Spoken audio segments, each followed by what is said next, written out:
गीता के अध्याय 1 के 1 से 6वें श्लोक तक हमने देखा कि दुर्योधन अपनी सेना का वर्णन कर रहा है। आइए अध्याय 1 का 7वां श्लोक पढ़ते हैं। दुर्योधन ही कह रहा है, किंतु हे ब्रह्मश्रेष्ठ, आपकी सूचना के लिए मैं अपनी सेना के उन नायकों के विषय में बताना चाहूंगा जो मेरी सेना को संचालित करने में विशेष रूप से निपुण है। मेरी सेना में स्वयं आप, भीष्म, कर्ण, कृपाचार्य, अश्वत्थामा, विकर्ण तथा सोमदत्त का पुत्र भूरिश्रवा आदि हैं जो युद्ध के सदैव विजयी रहे हैं। ऐसे अन्य अनेक वीर भी हैं जो मेरे लिए अपने जीवन त्याग करने को उद्यत हैं। वे विविध प्रकार के हथियारों से सुसज्जित हैं और युद्ध विद्या में निपुण हैं। आइए इसका तात्पर्य पढ़ते हैं। यह 8वां श्लोक है अध्याय 1 का। जहां तक अन्यों का यथा जयद्रथ, कृतवर्मा तथा शल्य का संबंध है, वे सब दुर्योधन के लिए अपने प्राणों की आहुति देने के लिए तैयार रहते थे। दूसरे शब्दों में यह पूर्व निश्चित है कि अब पापी दुर्योधन के दल में सम्मिलित होने के कारण कुरुक्षेत्र के युद्ध में मारे जाएंगे।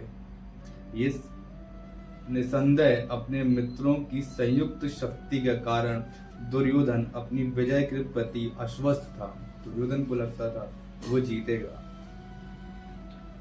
हमारा श्लोक कहता है, हमारी शक्ति अपरिमेय है और हम सब पितामह द्वारा भली भांति संरक्षित हैं, जबकि पांडवों की शक्ति भीम द्वारा भली भांति संरक्षित होकर भी सीमित है। इसका तात्पर्य है, यहाँ पर दुर्योधन के तुलनात्मक शक्ति का अनुमान प्रस्तुत किया है।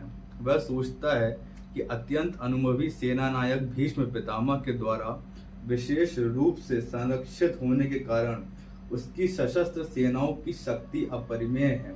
दूसरी ओर पांडवों की सेनाएं सीमित हैं, क्योंकि उनकी सुरक्षा एक कम अनुभवी नायक भीम द्वारा की जा रही है, जो भीष्म की तुलना में नए हैं।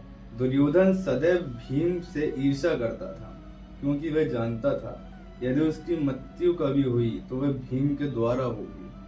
किंतु साथ ही उसे दृढ़ विश्वास था कि भीष्म की उपस्थिति में उसकी विजय निश्चित है, क्योंकि भीष्म कहीं अधिक उत्कृष्ट सेनापति हैं।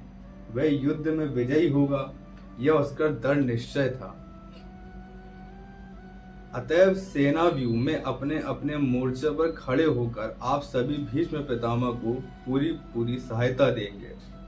भीष्म पितामह के शौर्य की प्रशंसा करने के बाद दुर्योधन ने सोचा कि कहीं अन्य योद्धा यह ना समझ लें कि उन्हें कम महत्व दिया जा रहा है। अतः दुर्योधन ने अपने सहज कूटनीतिक ढंग से स्थिति संभालने के उद्देश्य से उपयुक्त शब्द कहे। उसने बलपूर्वक कहा कि भीष्म देव निसंदेह महान आत्मा योद्धा हैं, किंतु अब वे वृद्ध हो चुके हैं।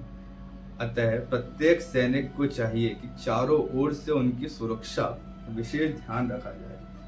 हो सकता है कि किसी एक दिशा में युद्ध करने में लग जाए और शत्रु इस व्यस्तता का लाभ उठा ले। अतः यह आवश्यक है कि अन्य योद्धा मोर्चा पर अपनी अपनी स्थिति पर अडिग रहें और शत्रु को व्यूह न तोड़ने दें। दुर्योधन को पूर्ण विश्वास था कि कुरुओं की विजय भीष्म पितामह की उपस्थिति पर निर्भर है। उसे युद्ध में भीष्म देव तथा द्रोणाचार्य के पूर्ण सहयोग की आशा थी, क्योंकि वह अच्छी तरह जानता था कि इन दोनों ने उस समय एक शब्द भी नहीं कहा था जब अर्जुन की पत्नी द्रौपदी को असहाय अवस्था में भरी सभा में नग्न किया जा रहा था, और जब उसने उनसे न्याय की भीख मांगी थी। यह जानते हुए भी इन दोनों सेनापतियों के मन में पांडवों के लिए स्नेह था। दुर्योधन की आशा थी कि वे स्नेह की उसी तरह त्याग देंगे जिस तरह उन्होंने उस समय त्याग दिया था। यह था 11वां श्लोक अध्याय 1 तक।